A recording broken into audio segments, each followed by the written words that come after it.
Recording in progress. Bonjour à tous, ravi de vous retrouver. Alors, ce n'est pas encore l'intersaison complètement pour tout le monde. On est dans une période où ça se termine, effectivement, les choses sportives. Mais on travaille sur la suite, on réfléchit au management, on a changé le staff, par exemple, au GBDH, avec l'arrivée de Benoît Guillaume, qui est avec nous aujourd'hui. Mais l'intérêt aussi de ce webinaire qui sera en replay disponible pour tous les partenaires du Grand Besançon Handball, et Dieu sait qu'ils sont nombreux. On a un homme qui a gagné, qui a fait rêver la France. N'ayons pas peur des mots. 2 fois vainqueur du Grand Chelem lors du tournoi des 5 nations, à l'époque où l'Italie n'était pas encore acceptée. Et tant mieux pour lui que l'Italie ensuite était acceptée, puisque au-delà d'être sélectionneur de l'équipe de France, d'avoir été patron du 15 de France, il a été également sélectionneur de l'Italie. Il a été manager général du Racing, il a coaché aussi en province. Et on essaiera de découvrir un petit peu si les armes et les leviers sont les mêmes en termes de management. C'est monsieur Pierre Berbizier qui est avec nous aujourd'hui. Bonjour Pierre. Bonjour. Merci beaucoup d'être avec nous. Alors, avant de te donner la parole, je voudrais juste peut-être un petit mot d'intronisation du président du GBDH pour faire un point de la situation en cette fin de saison pour les handballeurs que vous êtes. Oui, tout d'abord, je tiens à remercier Monsieur Berbizier de sa présence. C'est un bel hommage et puis ça fait plaisir d'avoir effectivement, comme tu l'as dit Christophe, des gens qui nous ont fait rêver. Donc, c'est toujours bien de pouvoir échanger avec des personnages du sport français. Cette saison, elle vient de se terminer il y a peu, et puis on est actuellement avec Benoît, j'allais dire, dans une période de transition, puisqu'il y a une passation de pouvoir entre l'ancien entraîneur qui est Dragan, qui est toujours en place, et le nouveau Benoît qui est en train d'arriver. Donc, ça reste toujours j'allais dire, des périodes pas délicate, mais en tout cas qu'il faut gérer de la meilleure des façons. Et puis, la saison vient de se terminer, donc elle n'est pas tout à fait terminée et on commence à travailler sur la prochaine. Donc voilà, c'est des petites transitions entre les joueurs qui viennent de signer, les nouveaux joueurs qui viennent de signer, les joueurs de l'effectif actuel qui ne sont pas, j'allais dire, qui ne sont pas reconduits ou qui ne feront pas partie de l'effectif futur. Donc, voilà, c'est des périodes toujours un petit peu particulières, mais sont des périodes en tout cas charnières et sont des périodes de travail malgré tout. Alors, quand on parle de cette période-là, c'est une période, effectivement, Christophe, ou cher président, il faut mettre du président un peu à toutes les sauces. C'était le cas l'autre fois avec Marc Madiot, qui était en notre compagnie pour un webinaire précédent. Faire des choix, c'est le propre d'un entraîneur, d'un sélectionneur, d'un patron d'équipe. Pierre Berbizier. Et Pierre, en fait, tu as connu ça, toi, déjà sur le terrain, de par ton poste. Tu étais un commandant en chef, tu étais un chef d'orchestre, puisque tu jouais demi de mêlée. Est-ce que ça a favorisé ton transfert vers le côté entraîneur, justement? Oui, je pense que c'est un élément qui m'a permis de prolonger l'aventure en tant qu'entraîneur, en tant que meneur de jeu. Effectivement, j'ai été amené à me poser rapidement les questions et trouver les réponses pour mon équipe. C'est aussi ma formation. Donc, j'ai été prof de gym. Je suis passé sous la houlette de Robert Bru, qui est un petit peu le père de la méthode du Stade Toulousain. Donc, c'était mon professeur. Et associé à mon expérience de haut niveau, de demi-mêlée de l'équipe de France et d'Agen, de Lourdes, effectivement, ça m'a permis de me forger une expérience non seulement sur le jeu, mais aussi sur le management du jeu et la transition, même si elle a été particulière en ce qui me concerne, a pu se faire relativement facilement. Donc, j'avais quelques armes de par ma formation et mon vécu de joueur pour passer l'un à l'autre. Avec aussi, et c'est vrai qu'on compare souvent le handball et le rugby sur le terme de valeur. Tu as eu, et c'est ça qui est sympa quand toi tu résumes ta carrière, tu as eu 2 clubs dans ta carrière, deux clubs en pro. Alors, est-ce que c'est un mal pour un bien ou est-ce que c'est parce que tu étais un peu, entre guillemets, casanier et que tu voulais rester dans tes repères? Juste rappeler qu'on n'était pas pro. Je n'ai jamais été pro en tant que joueur. On bossait. J'ai eu deux clubs. Mon club d'origine, Lannemezan, mais qui évoluait pas au haut niveau. Et puis ensuite, Lourdes et Agen. Et à cette époque-là, on travaillait. Moi, j'ai commencé prof de gym, conseiller technique régional ensuite. Et puis après, je suis parti dans le privé. J'ai mal tourné, je suis parti dans le privé. Mais ça a été une expérience aussi assez enrichissante puisque j'ai travaillé dans des grands groupes chez Unilever et dans le groupe Havas. Ça m'a permis dans l'entreprise aussi de renforcer mon expérience en tant que management. Je coachais une équipe de commerciaux, de 12 commerciaux.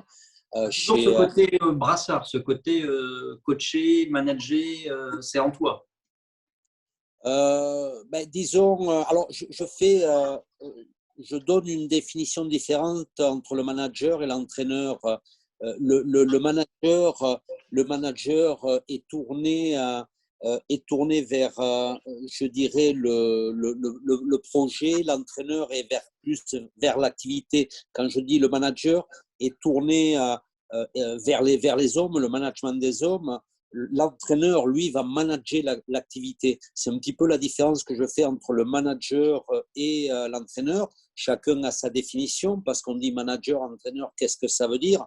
Un manager, il met en place un projet.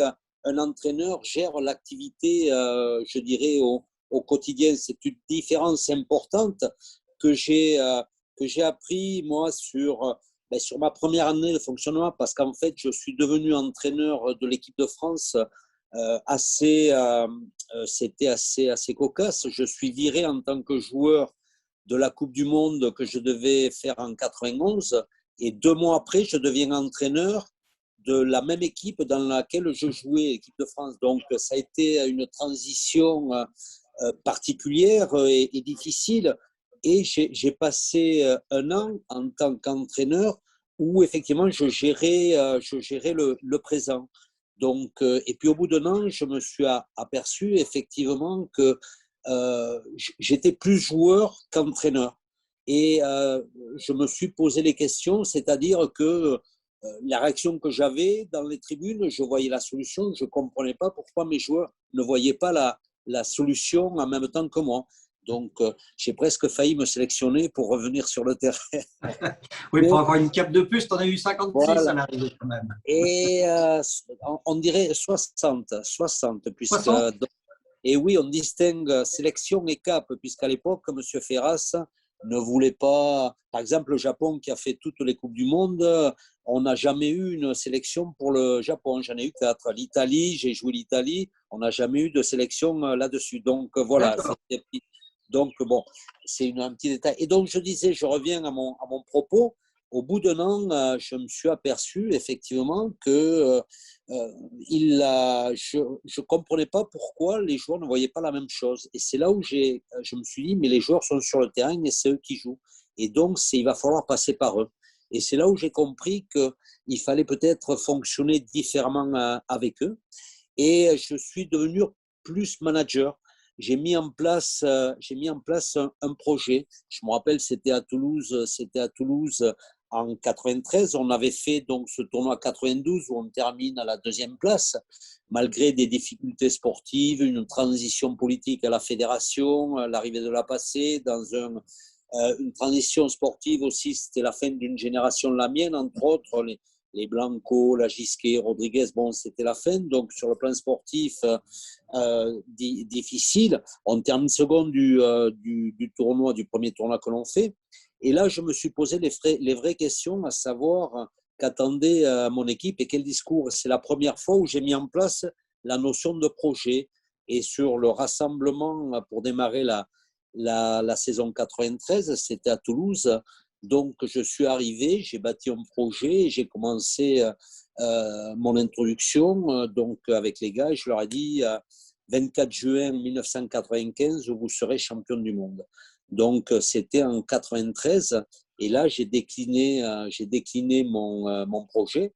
Donc, un projet où je définissais précisément notre activité de base, le rugby qu'il fallait mettre en place pour être champion du monde, notre joueur de base aussi, avec quel joueur on allait bâtir ce rugby, quelle finalité aussi, à savoir pratiquer un jeu d'équipe, avec pour la première fois peut-être une mission commune, c'est-à-dire faire rêver ses joueurs et peut-être aussi faire rêver les gens, commencer à faire rêver les gens à partir de là. Et on définissait, ou j'ai défini, je voulais définir enfin une ambition collective. L'ambition collective, c'était être les meilleurs au monde en 95. Et donc, il a fallu définir ensuite des cibles et des axes stratégiques parce qu'on gagne, à mon sens, sur la concentration des forces et en appliquant, bien sûr, les tactiques, les plans, et puis après beaucoup d'envie, quoi.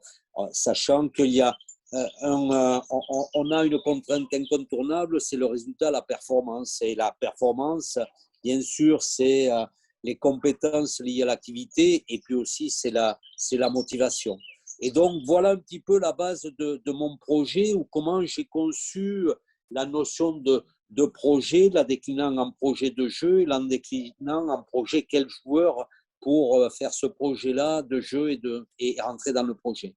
Ça, par la force des choses, Pierre, c'est un cheminement très personnel parce que on n'est pas comme au foot où il y a eu tous les diplômes et toutes les formations liées à ça. Ça a été un peu empirique au départ, ce rugby qui est devenu pro. Ça a été, empirique finalement, c'était vraiment tes propres découvertes à chaque fois. Oui, donc ça a été, mais peut-être lié à mon expérience. Donc, je pense que ça a été lié aussi à mon expérience. Mon expérience, ma première année d'entraîneur, et puis j'ai compris qu'il fallait fonctionner différemment, et qu'il fallait avoir vraiment une âme de manager. Et c'est là où j'ai distingué la fonction de manager et d'entraîneur, même si ensuite sur le terrain j'allais entraîner, donc j'étais manager-entraîneur. Il a fallu mettre en place ce projet et ensuite le faire vivre au quotidien. En fait, c'est tout simplement, à un moment donné, faire un bilan en posant la question où c'est qu'on en est, où en est l'équipe, savoir pourquoi on en est là, au bout d'un an, pourquoi on en était là, quelles étaient les causes qui nous ont amenés à être là, savoir où l'équipe pouvait aller. Moi, je leur fixais cette ambition et cet objectif de 95 être champion du monde, savoir aussi les moyens qu'on allait se donner, comment l'équipe pouvait y parvenir. Et puis, bien sûr, après, il a fallu faire des évaluations. L'équipe se dirige-t-elle dans la bonne direction? Est-ce qu'on va dans le bon sens? Donc, voilà un petit peu avec quelle méthode et quelle stratégie on a fait vivre ce projet.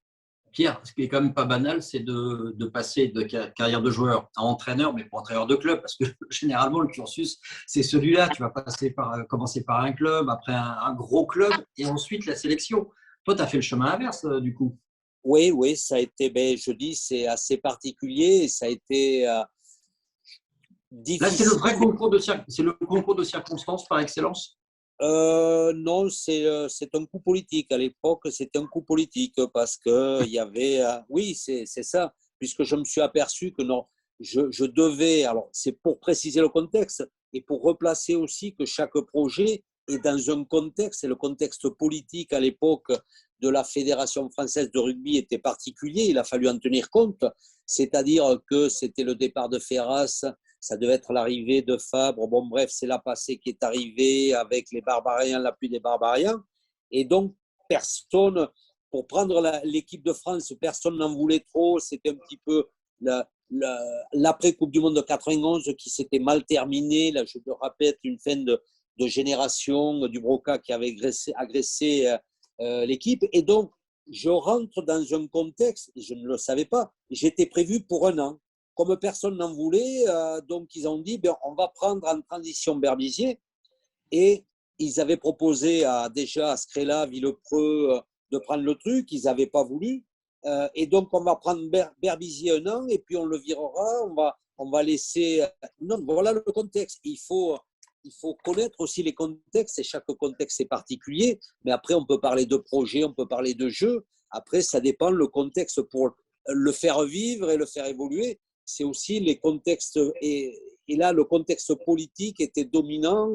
On était loin du contexte sportif. Alors, l'ennemi du sport et du manager en général, c'est le temps, parce qu'il est souvent trop compté. Tu as réussi quand même à t'inscrire dans la durée, je pense surtout au poste de manager général du Racing Club du Métro, où il y avait un gros projet à mener. C'était forcément différent de ce que tu avais pu connaître à Narbonne, par exemple. Oui, ça a été.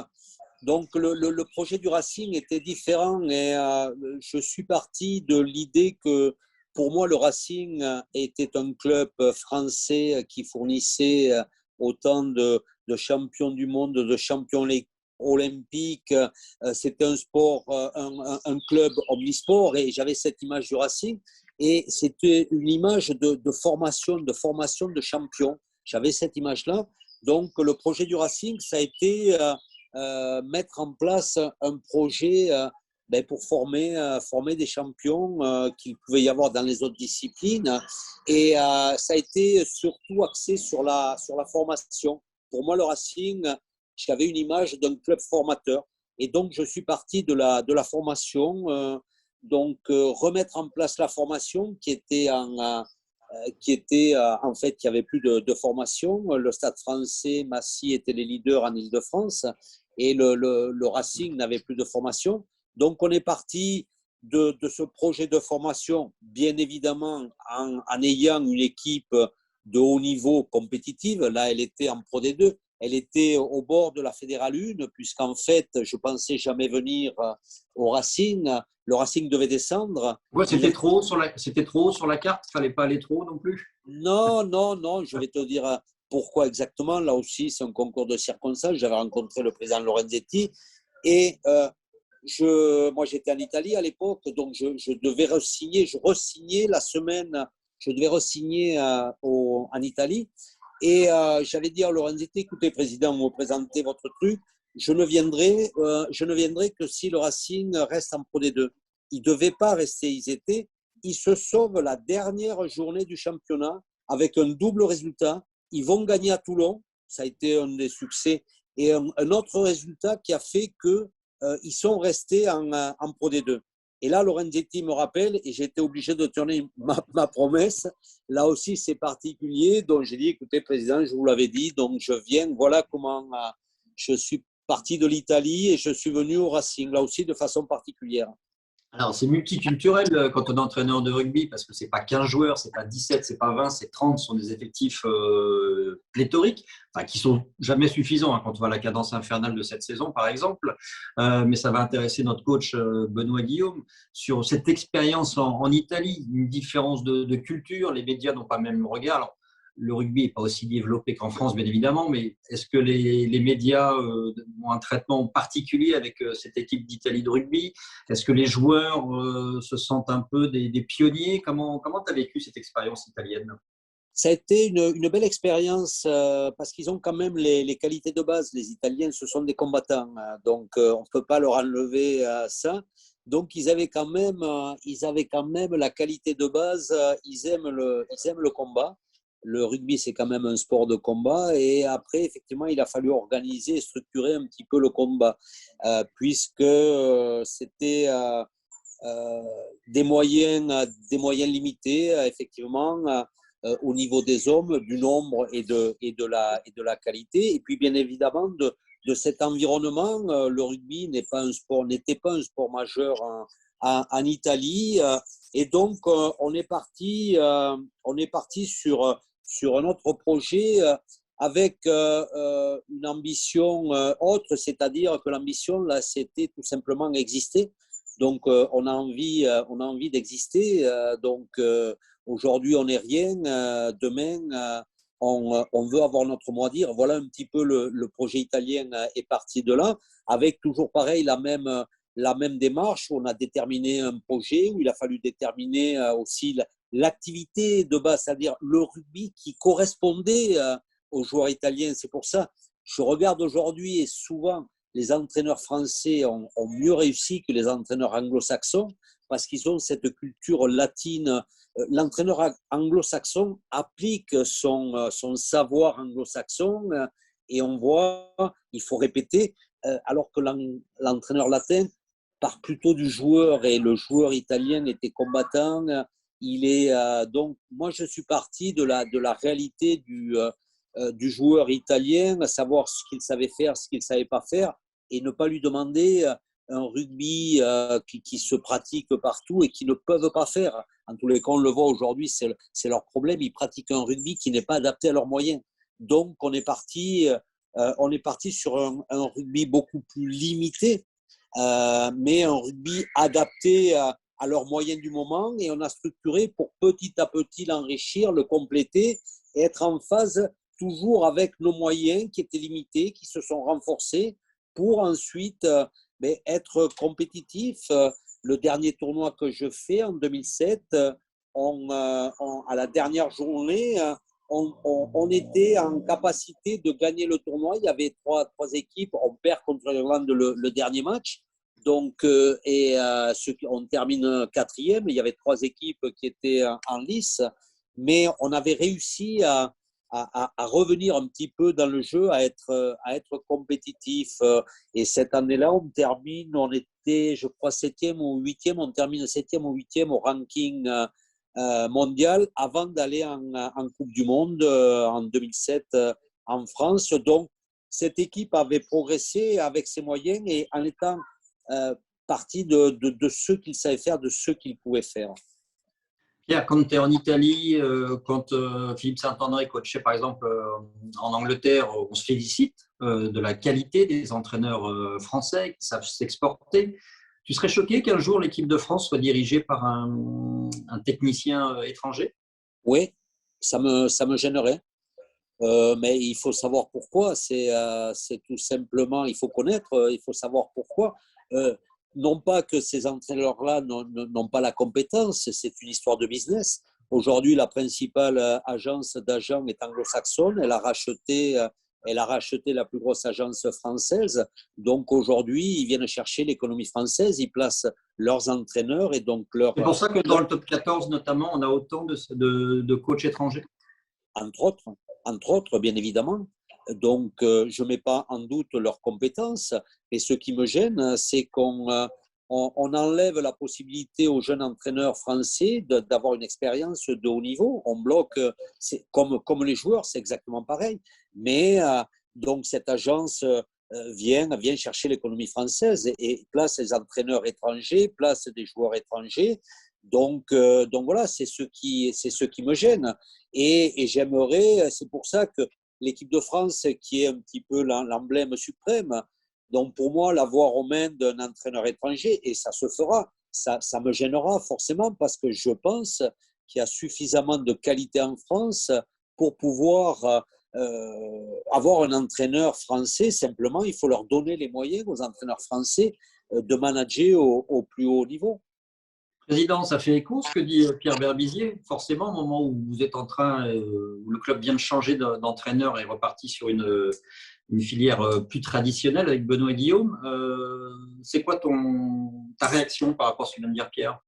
Non, mais je comprends tout à fait. Et puis pour suivre aussi un petit peu le rugby, effectivement, je pense que j'allais dire, on ne va pas parler de déboires, mais les non-résultats de l'équipe de France de rugby ces dernières années, je pense que c'est la conséquence d'une arrivée massive de joueurs étrangers à des postes clés et qui ont bridé les jeunes joueurs français. Alors, ça semble être aujourd'hui un petit peu, j'allais dire, réparé, hein, parce que l'équipe de France, sur les postes clés, il y a des joueurs qui sont très jeunes, hein, qui ont 20, 21 ans. Hein, ils ont bénéficié d'une génération montante qui est arrivée il y a 2-3 ans. Et là, effectivement, il y a une génération qui arrive à maturité de jeunes joueurs vraiment de qualité très talentueuse.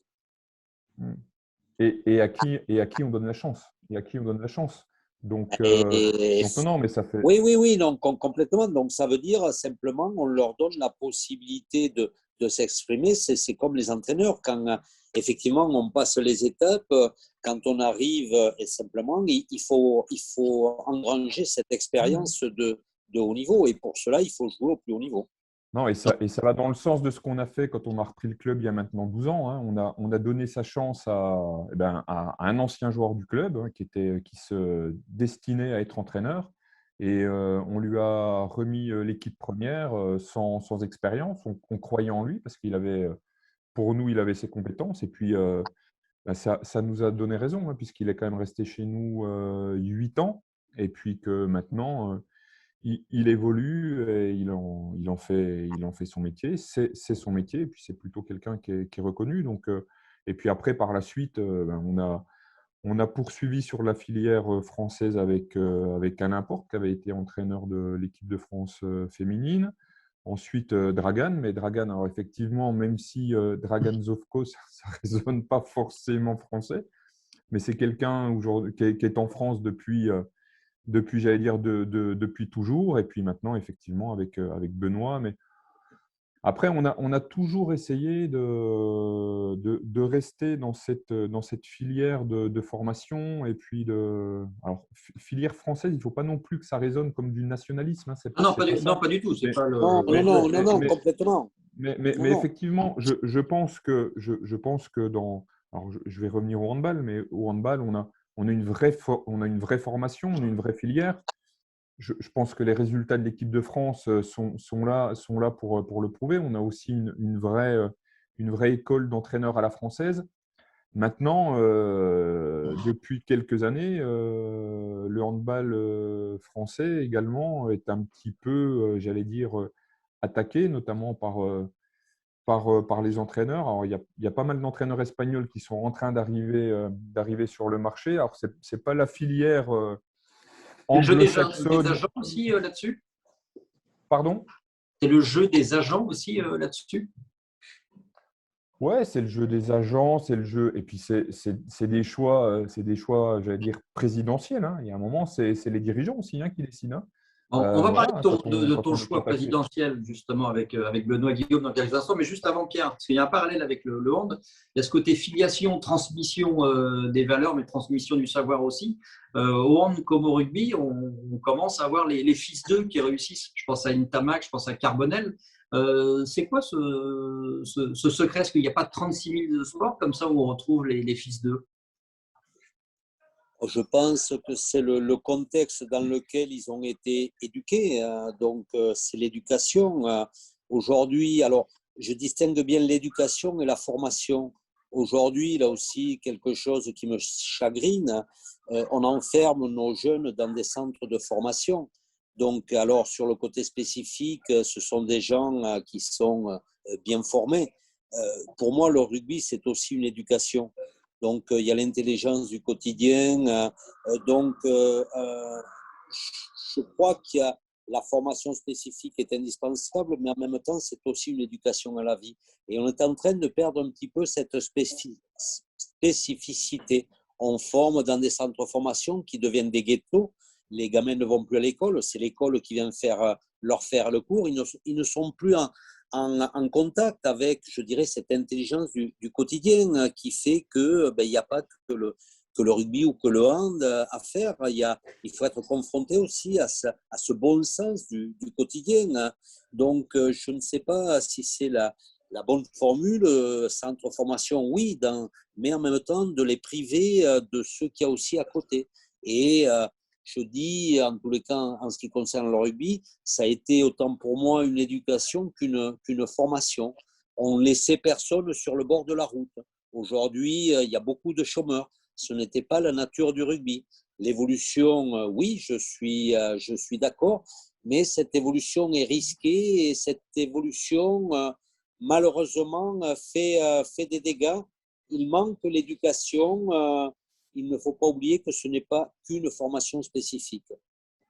On va se tourner vers Benoît Guillaume. Benoît, alors lui, il a été entre guillemets pas victime. Je ne sais pas comment ça s'est passé exactement à Chartres, mais la suite de ce qu'il avait bâti a été pris par le papa de Quentin Mahé, Pascal Mahé. Mais bâtir le projet avec, j'imagine, tout ce que vient de dire Pierre Berbizier, Benoît Guillaume, ça te parle forcément au moment d'aborder une nouvelle page avec le club byzantin. Oui, oui, ce qui fait le plus écho, ce qu'a dit Pierre, euh, c'est le fait que sur ce projet Chartrain dont j'ai été évincé, ma fonction, elle était évidemment d'être entraîneur, mais aussi sur une fonction de manager. Pourquoi? Parce que quand c'était dans le niveau amateur, j'étais secrétaire du club. Et donc, au-delà de mon activité quotidienne avec les joueurs, euh, euh, la conception du projet, la conception du développement, les moyens de mobiliser des fonds, de la communication, tout ça, j'y ai été confronté dans la structuration du club de Chartres. Une question peut-être, alors que Pierrette Millet, il faudra qu'elle coupe son micro parce qu'à chaque fois elle passe à l'antenne. Pierrette, vous pouvez juste couper le micro, parfait. Benoît, une question peut-être à Pierre Berbizier, parce que l'idée de ce webinaire, c'est aussi d'échanger, de se nourrir des réflexions de l'ancien patron du 15 de France sur le terrain et dans la tribune. Moi, la question qui m'intéresse le plus, c'est la dynamique des staffs au rugby, parce que, comme tu disais tout à l'heure, on est sur un groupe et une population plus importante que chez nous en handball, où à 15-16 joueurs, on arrive à faire fonctionner une équipe à haut niveau. Donc, moi, ce qui m'intéresserait, Pierre, c'est que tu me décrives un peu les relations que toi, manager du projet principal, quelle relation tu entretiens avec le responsable des avants, bref, avec le staff que tu as constitué, quoi. Est-ce qu'il y a un vrai partage du pouvoir, en fait? C'est ça aussi la question. Ça dépend comment on définit le pouvoir et il faut se situer un petit peu dans le contexte d'aujourd'hui. C'est vrai que hier, l'entraîneur constituait ses équipes et leur assignait des missions. Il était au sommet d'une chaîne hiérarchique de décision. Aujourd'hui et demain, l'entraîneur est au centre d'un réseau d'aptitudes et de projets individuels. C'est un capitaine joueur, il est placé au cœur de l'équipe. Il y a une évolution un petit peu du statut d'entraîneur. Avant, il dirigeait, il donnait des ordres. Aujourd'hui et demain, il devra faire en sorte que les choses se réalisent. Il y a eu un changement un petit peu et une évolution du fonctionnement de l'entraîneur. Il impulsait, avant, il impulsait les décisions et laissait le détail aux exécutants. Il avait des gens. Aujourd'hui, il fait en sorte, il vérifie la qualité du suivi. Donc, c'est des petites différences dans l'évolution du fonctionnement de l'entraîneur entre ce qu'il faisait hier, parce que l'environnement a changé. Le monde était relativement, ou le rugby en tous les cas, était relativement rationnel et il demandait un esprit logique et déductif. L'environnement aujourd'hui est complexe et assez mouvant. Il demande surtout de l'intuition. Donc c'est ce contexte, il faut se situer chacun par rapport au contexte dans lequel on est pour répondre à cette question et comment créer un esprit d'équipe, qu'il soit avec les joueurs et qu'il soit avec un staff. Comment mobiliser l'équipe. Je reviens à cette idée il faut d'abord définir un projet, que ce soit avec son staff pour le partager et le faire vivre ensuite aux joueurs. Et ensuite, dans la mise en projet, c'est définir des objectifs, avec quelle stratégie, ensuite quels sont les enjeux des différentes séquences qui vont venir. Donc, donner la motivation du résultat à obtenir et non du travail à faire. Donc voilà, c'est un entraîneur. Est-ce qu'un entraîneur est là pour entraîner ou pour produire une équipe qui va faire quelque chose? Donc c'est un petit peu la question et le positionnement de chacun. C'est ensuite un bilan des résultats et le bilan doit être positif, valoriser la victoire et analyser les échecs. Et puis aussi, c'est des valeurs de travail, de rigueur, discipline que l'on oublie. Aujourd'hui, on parle beaucoup avec cette nouvelle génération, c'est de l'envie, du plaisir. Simplement, on oublie que les valeurs de base sont le travail, la rigueur, la discipline et que le plaisir n'est qu'une conséquence de ces bases respectées.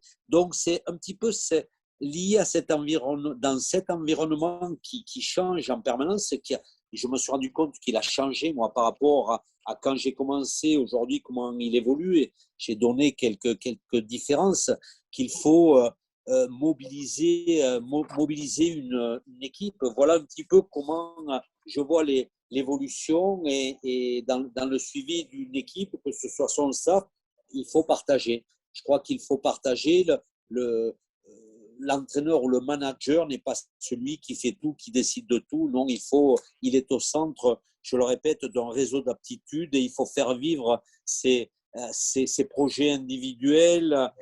Il faut être placé au cœur de l'équipe, bien évidemment, mais il faut bien sûr beaucoup regarder, beaucoup écouter, observer pour comprendre la vie de son groupe, l'analyser avant de le traduire en action. Et ça, c'est important. Je dirais que la principale valeur, la principale qualité d'un entraîneur aussi, c'est sa capacité d'observer, d'écouter, bien sûr, sa faculté d'analyse, comprendre avant de le traduire dans l'action. Alors justement, tu parles d'action, tu parles d'intuition. On parle de valeurs communes entre les deux disciplines, entre le rugby et le handball. Par contre, il y a une façon qui est totalement opposée, c'est celle de coacher. Parce que comme tu es au rugby, on va dire que tu feras pas de changement avant la mi-temps. Hein, on va dire ça à peu près comme ça aujourd'hui. Par contre, au handball, il y a cette possibilité et cette obligation, même pour le coach qui est Benoît Guillaume, de s'adapter en permanence à la situation, au score. Tu aurais aimé, toi, ce côté ultra actif, hyper actif du coaching? Oui, c'est ce que j'avais demandé quand j'étais entraîneur. J'aurais aimé effectivement pouvoir modifier sur le moment la stratégie de mon équipe. Oui, je crois que c'est un plus pour l'entraîneur d'avoir cette arme-là du changement. Je crois qu'il y a des évidences qui apparaissent très rapidement et avoir la possibilité. Moi, j'ai commencé à entraîner l'équipe de France. Il ne pouvait y avoir de changement que sur blessure. Donc, en tant que joueur, je crois que sur ma sélection, je suis sorti qu'une fois, quoi. Donc, et j'ai dû avoir une vingtaine de caps, mais qui ne sont pas des caps puisqu'on ne rentrait pas. Sur 20 sélections, je suis rentré qu'une fois. Donc là, maintenant, ça rentre. Donc voilà, ça a changé. Mais j'aurais aimé effectivement avoir cette arme en tant qu'entraîneur, de pouvoir, à un moment donné, pour modifier la stratégie ou la tactique, quand on s'aperçoit ou qu'on s'est trompé en mettant en place sa stratégie de base. C'est ça qui peut être le plus frustrant dans ton métier d'entraîneur de rugby, c'est de t'apercevoir au bout de 10 minutes que tu n'as peut-être pas fait le bon choix et qu'il va falloir patienter avant de changer les choses. Ou accepter aussi que l'adversaire est bon, qu'il y a en face un adversaire, parce que souvent, quand on fait une stratégie, on se regarde le nombril, mais il faut accepter aussi par avance de perdre, c'est-à-dire qu'en face, il y a un adversaire et il a le droit d'être bon. Et ce qu'il y a de bien avec cette possibilité de changement, c'est que tu peux reprendre en cours une stratégie. C'est difficile, bien plus difficile, mais ça te permet à un moment donné de rectifier le tir, ou que ta stratégie était mauvaise. Un entraîneur ne te dira jamais qu'elle est mauvaise et il arrivera à t'expliquer que forcément, ce n'est pas lui qui s'est trompé, mais ça arrive, tu peux te planter. Ou alors que l'adversaire est meilleur que toi. Et donc, il va falloir réajuster. Ces réajustements avec des changements de joueurs, pour moi, m'a manqué. Benoît Guillaume, ta position justement par rapport à ce coaching au handball qui nécessite de l'intuition, de la réactivité en permanence et non pas que des plans bâtis un peu sur la durée. En termes de concentration, il y a les problèmes d'ordre stratégique, mais il y a aussi une composante qui existe chez nous dans le handball depuis bien longtemps, c'est aussi toute la composante énergétique. C'est-à-dire que l'intensité, le tempo qui sont mis dans le jeu, ils sont aussi d'autant plus hauts qu'on a la possibilité à volonté de changer les joueurs et de s'appuyer non pas sur des options stratégiques, mais sur le renouvellement de l'énergie qui peut être apportée au jeu. avec, Voilà. avec un ressenti aussi sur l'instant, sur la confiance, sur la motivation, des choses comme ça. voilà, avec un ressenti. Évidemment, il y a l'évaluation de l'échec qui est le premier élément qui permet des fois de moduler et de faire des changements parce que quelqu'un qui dysfonctionne ce jour-là n'a plus sa place forcément ce jour-là dans le projet de jeu et la chance à quelqu'un d'autre il doit être donné afin de, afin de rehausser le niveau de l'équipe. Mais au-delà de ça, si on souhaite être sur cette composante énergétique, un joueur en pleine confiance peut trouver un moment de récupération dans le déroulement du match sans qu'il y ait de nouvelles opportunités tactiques, justement pour maintenir un niveau énergétique plus élevé. Voilà, et un tempo de jeu, de l'énergie dépensée pendant tout le déroulement du match.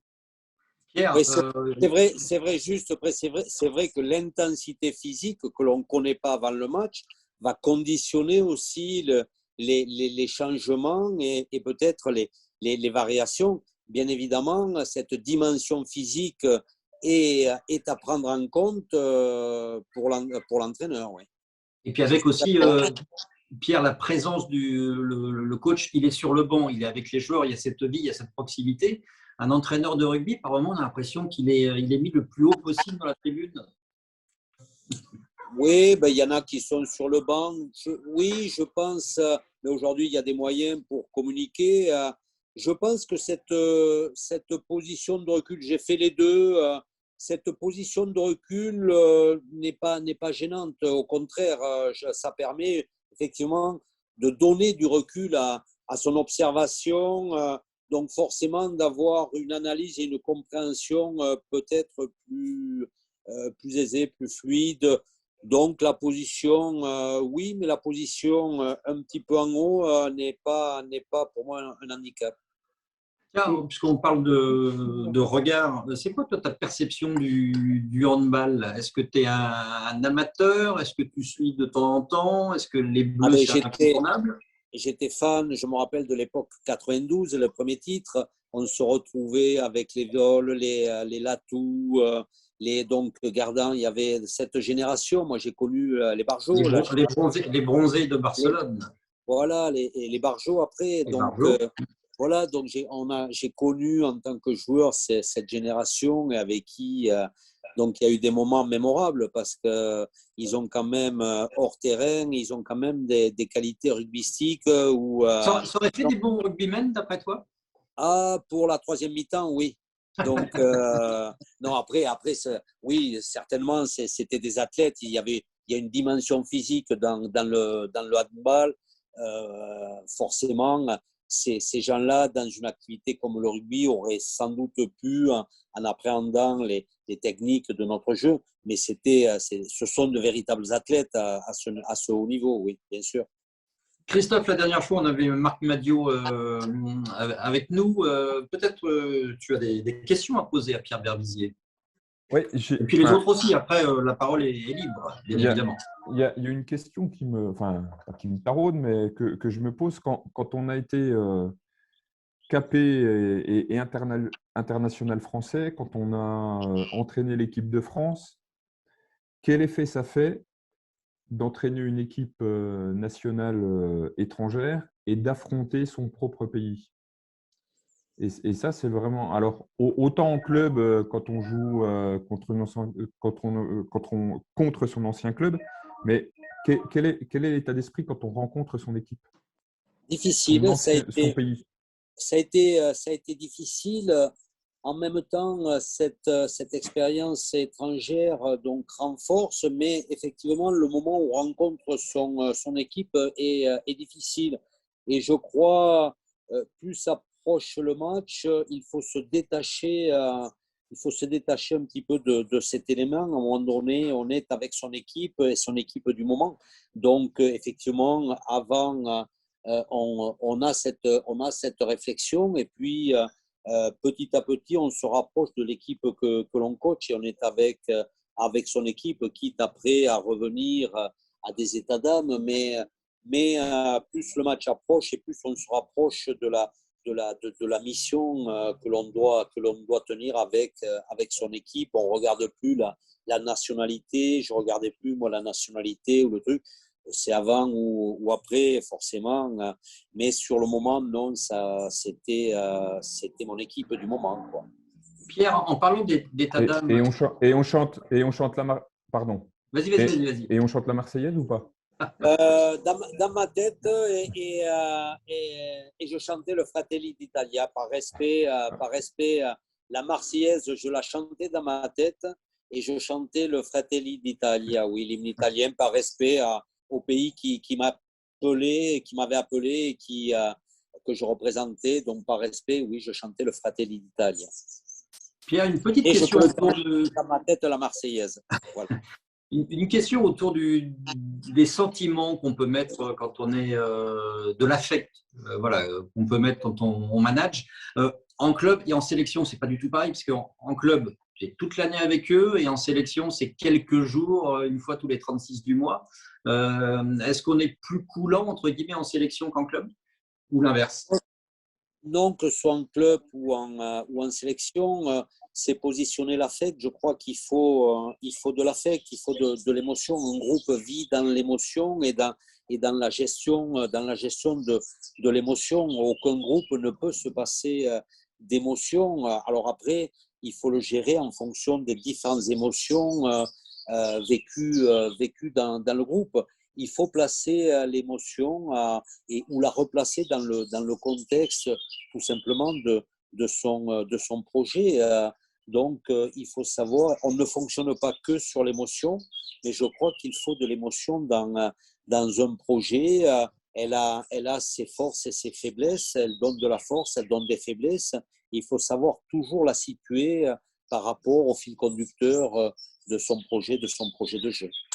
Moi, la musique adoucit les mœurs, mais les petits oiseaux aussi, c'est sympa chez toi, tu es tranquille. Toi, c'est toi qui chantes comme ça autour? Non, ce sont les oiseaux. Donc, je voulais avoir un cadre un petit peu. Donc, ce sont les oiseaux. Je suis en bordure d'un lac et d'une base de loisirs. Donc, voilà, ceci expliquant cela. Donc, c'est bien agréable. Hein? C'est bien agréable. Est-ce qu'il y a des questions pour Pierre Berbizier? Question, qui veut prendre la parole? Je voulais revenir sur notre petit échange tout à l'heure sur les changements et l'aspect stratégique. Pardon. Nous, on dispose au handball de temps morts qui permettent de réguler les aspects stratégiques. Le changement des joueurs donne des opportunités nouvelles. Je sais que le foot avait essayé à une époque chez les jeunes à Monaco, là sur le tournoi de Monaco, de rentrer dans une logique comme ça. Quel regard tu portes sur l'interruption du jeu pour réguler des choses dans le rugby? Est-ce que c'est envisageable? Est-ce qu'on peut s'accorder une pause ou pas? Alors, la différence, c'est, je pense que c'est intéressant sur des sports de petit terrain, car le rassemblement est plus rapide. Le sport de grand terrain, il y a quand même le déplacement, réunir un groupe. On perd déjà assez de temps avec la vidéo. Par rapport à l'intensité des matchs, pour moi, ce serait préjudiciable. On emploie des techniques. Maintenant, souvent, un gars sur le bord de touche est un entraîneur et il va passer au meneur de jeu les consignes quand il y a des arrêts. On profite des arrêts sur blessures, arrêts vidéo, pour faire rentrer soit un entraîneur. Voilà ce qui se fait. Ce sont ces coupures qui ne sont pas organisées que l'on utilise aujourd'hui pour passer des messages. Je ne sais pas par rapport, effectivement, la mi-temps est un moment important. La mi-temps est un moment important. En même temps, je crois que ces moments-là, il faut savoir les gérer. On ne peut pas tout dire. Il faut savoir dire l'essentiel parce que le joueur n'est pas toujours en situation d'écoute. Il est, lui, dans son match. Le gros problème, c'est la faculté d'écoute du groupe ou des joueurs dans l'intensité du match, et notamment l'intensité physique. Donc, ces interventions, effectivement, sur grand terrain, sont difficiles. On s'adresse souvent aux meneurs de jeu, donc pour pouvoir recadrer un petit peu 2 ou 3 éléments de jeu qui peuvent amener à modifier le jeu de l'équipe. Sinon, des rassemblements difficiles, il reste la mi-temps. on a la mi-temps, mais encore la mi-temps, moi, sur un quart d'heure, on laissait d'abord arriver au vestiaire, récupérer, laisser redescendre la pression et donner 2-3 éléments pour pouvoir repartir. Car je le répète, le joueur, en tous les cas le rugbyman, n'est pas en situation d'écoute. Il est toujours dans l'intensité physique de son combat, surtout dans l'intensité physique de son combat. On va bientôt terminer ce webinaire, mais j'aimerais que… Alors, il y a la troisième mi-temps qui est commune aux deux sports. À ce niveau-là, il n'y a pas trop de soucis. Il y a quelque chose de fort au rugby, c'est l'entraînement du capitaine, mais aussi la remise du maillot. Il y a cette façon de transmettre une émotion, un sentiment, une fierté peut-être d'appartenance à une tunique. Tu as des souvenirs forts de ça en tant que joueur ou en tant que sélectionneur, Pierre? Oui, c'est un moment fort et d'ailleurs qui est pour moi à sacraliser, que j'ai sacralisé. D'ailleurs, le vestiaire, moi, personne ne venait, pas une caméra. Pour moi, le vestiaire était sacré. C'était pour protéger les joueurs, il appartient aux joueurs, car on constate que l'attitude, le comportement des joueurs est différent quand il y a une caméra, quand il y a un œil extérieur et surtout qui va communiquer à l'extérieur. Donc, c'est pour ça j'ai toujours été contre cet œil-là. J'ai toujours été pour sacraliser le vestiaire, pour sacraliser le moment de la remise des maillots, maintenant que l'on montre, parce que là, c'est le maillot, quoi. C'est le maillot de son équipe qu'on va représenter. Et là, quand les mots, quels qu'ils soient, à un moment donné, ils doivent traduire ce que ce maillot représente, ce que le match va représenter, ce que surtout le joueur qui va porter ce maillot représente en tant que maillon de la chaîne qui va devoir tourner. Donc ces moments-là, s'il n'y a pas l'écoute maximum du joueur, du groupe, quand il est ouvert aux yeux et au regard extérieur, pour moi, il perd de l'intensité, il perd cette émotion, parce que l'attitude et le comportement du joueur est tourné vers l'extérieur. Et là, ces moments-là, moi, je voulais qu'on soit tourné vers l'intérieur. Alors, je pense, il y a eu Jacques Fouroux, c'était un monstre de ses préparations, de ses remises de maillot. Il y a eu la préparation du match à Nantes quand on a battu les All Blacks en 86. Donc, ça avait été une remise des maillots et une préparation exceptionnelle. Donc, on avait vécu. Donc, pour moi, ça avait été, je me rappelle de cette préparation en particulier, de cette remise du maillot exceptionnelle de Jacques Fouroux qui gérait ce moment-là. Je n'ai jamais connu quelqu'un d'autre qui gérait des moments comme ça, justement. Là, c'était sans rentrer dans le détail, parce que c'est les secrets des vestiaires et de l'intimité de ce que tu as vécu, mais c'était un mot pour chacun? Oui, c'était différent à chaque fois. C'était pas qu'un mot, c'était des mots et c'était souvent une histoire. C'était souvent une histoire qu'il racontait au collectif et il parlait en même temps à l'individu pour le replacer dans le collectif. Donc, sa force-là, c'est ça la force d'un discours, c'est de parler à l'individu en tant que maillon, mais en le responsabilisant, en lui faisant bien comprendre qu'il est un maillon d'une chaîne qui doit tourner. Voilà. Et Jacques Fouroux avait cette capacité et ce jour-là, la chaîne avait tourné vite, très vite, quoi. Voilà. Et il avait su bien l'agresser, l'huiler, et ça, il avait cette capacité exceptionnelle de parler aux hommes et de préparer les hommes. Ouais, enfin, à chaque fois qu'on a fait des choses ensemble, Pierre, quand tu parles, on t'écoute quand même. Oui, donc, mais j'ai appris aussi, j'ai écouté Jacques Fouroux, j'ai écouté, simplement je traduis mon expérience qui a été au contact de ces gens-là. J'ai beaucoup écouté, je les ai beaucoup admirés parce que quelque part, ça m'a construit. Je me suis construit avec ses mots, avec ses actes, je me suis construit avec ses stratégies, je me suis construit avec cette motivation et à un moment donné, on a envie de la transmettre. Donc, après l'avoir vécu intensément, égoïstement, parce qu'un joueur, il faut savoir que c'est quelqu'un d'égoïste et je crois qu'il faut qu'il soit égoïste. Sur le terrain, c'est aussi ça, il faut parler de l'égoïsme. À un moment donné, il faut penser à soi et en même temps, en se tournant vers l'autre, ce sont toutes ces expériences qui m'ont permis, à un moment donné, d'avoir envie de transmettre cette expérience, ces différentes expériences et ces différents états pour arriver à une contrainte incontournable, c'est le résultat, la performance, parce que le nerf de la guerre, c'est ça, on doit être performant, on doit obtenir le résultat. L'heure de la conclusion a sonné. Benoît, une petite phrase, un petit ressenti général avec cette rencontre exceptionnelle en compagnie de Pierre Berbizier. Non, toujours passionnant d'entendre parler des gens qui ont du vécu et qui savent bien le transmettre. Donc, je me nourris. Donc, très bien pour moi. Et puis, voilà, on verra ce que donnera la saison prochaine. Quand Pierre parlait de l'environnement, j'étais très content de rencontrer une direction du club avec qui je pense on va être dans l'échange. J'ai aperçu les joueurs lors de ma dernière visite, donc on va se mettre en branle avec l'ensemble des joueurs pour avancer. Christophe Bichot, tu es président, tu n'es pas inquiet, du coup, on ne se nourrit pas que de la cancoyote. Pour Benoît Guillaume, on va se nourrir aussi de l'expérience, de l'étude des autres. Oui, non, mais on se nourrit de plein de choses, effectivement, comme dit M. Berbizier. Voilà, enfin, on se nourrit des autres, j'allais dire, on picore et on prend le bien un petit peu partout, mais c'est vrai que des échanges comme ça, c'est forcément, déjà, c'est passionnant, parce que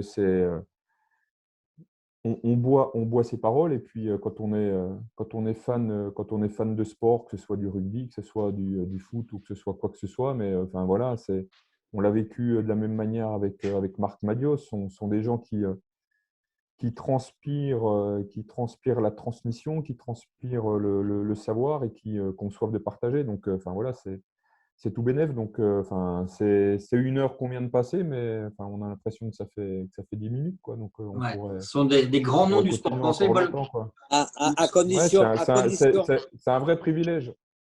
à condition, Président, que vous m'appeliez plus monsieur, mais que vous m'appeliez Pierre. Voilà, ça me ferait plaisir. Hein. En toute Ouais, simplicité, mais c'est plus monsieur. quand je vous regardais jouer, je disais allez Berbizier, hein, mais donc voilà, je Ah disais bon, pas. d'accord, d'accord. Non. Moi, le Donc, seul reproche que je voudrais faire en guise de conclusion, Pierre, mais c'était aussi valable pour Marc Madiot, malheureusement, la vie fait que, et la mémoire sélectionne, bah, tu as terminé, entre guillemets, le rugby, ta vie de rugby, sélectionneur, entraîneur, et on oublie un peu le côté joueur. Et je pense que c'est important, Christophe, de le rappeler. Avant d'être sélectionneur, manager avec toutes ces compétences, bah, tu as été joueur et tu as fait rêver parce que bah, tu étais capable de faire alors, cadrage de débordement ou non, mais en tous les cas, d'orienter le jeu, d'être une source d'inspiration comme tu l'es maintenant comme manager. Et c'est vrai que c'est toujours un peu compliqué quand on a été joueur de très haut niveau que derrière, bah, même Laurent Blanc, c'est pareil au foot, ça s'est un peu estompé parce qu'il est devenu entraîneur et que il y a focus là-dessus. Oui, ben, il faut trouver la réciprocité. Donc, pour moi, c'est une suite logique. Après, on laisse aux gens le soin ben, de juger parce qu'on est souvent jugé, le joueur que j'étais, l'entraîneur, le manager que j'étais. Donc, on laisse le soin à chacun ben, de se remémorer, de s'accrocher ou au souvenir de joueur ou au souvenir d'entraîneur. Je crois que de toute façon, c'est incontournable. On ne peut pas faire. Et certains se rappelleront du joueur, d'autres, l'important, qu'on parle de toi en bien ou en mal, l'important, c'est qu'on parle de toi. Ouais, mais toi, ça a été souvent bien, même si tu as ton caractère et qu'après. Bah... J'ai été souvent quand même dans la polémique. Donc, dans la polémique quand j'ai commencé joueur, dans la polémique quand j'ai commencé entraîneur, j'ai appris le monde des médias et j'ai été souvent quand même confronté à la polémique. C'est un élément extérieur qu'il faut vivre. Je peux te dire que ça n'a pas toujours été facile quand à 22 ans tu montes sur le manège, que les lumières s'allument et que tu découvres ce monde-là, quoi. Donc, ça a été très, très dur.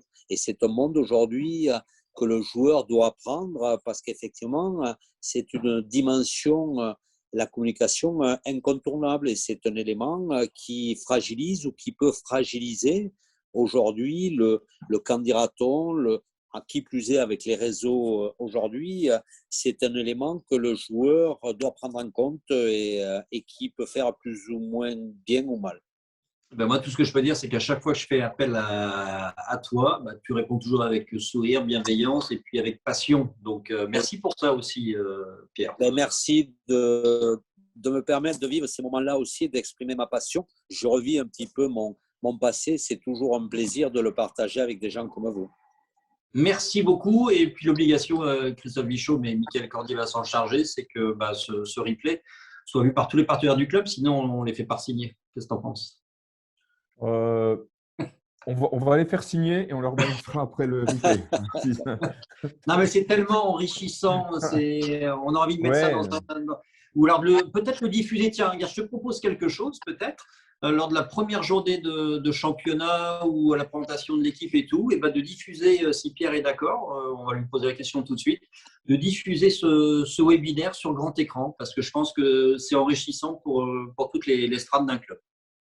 Non, mais bien évidemment, de toute façon, on a un service com qui fait un superbe boulot. J'en profite pour les saluer là. Et j'ai aucun doute sur l'utilisation qu'on va faire de ce moment-là. J'ai pas de doute là-dessus. Parfait. Un grand merci, Pierre Berbizier, d'avoir pris autant de temps avec nous. Merci à vous. Plein de bonnes choses, plein de terrasses, ça va s'ouvrir vraiment, plein de sourires. Et puis, c'est l'heure de l'apéro. On peut passer à l'apéro maintenant. Allez, à très bientôt. Merci à vous tous et je vous dis à très vite. Merci, Président. Merci. Au revoir. Merci beaucoup, Pierre. Merci. Au revoir tout le monde.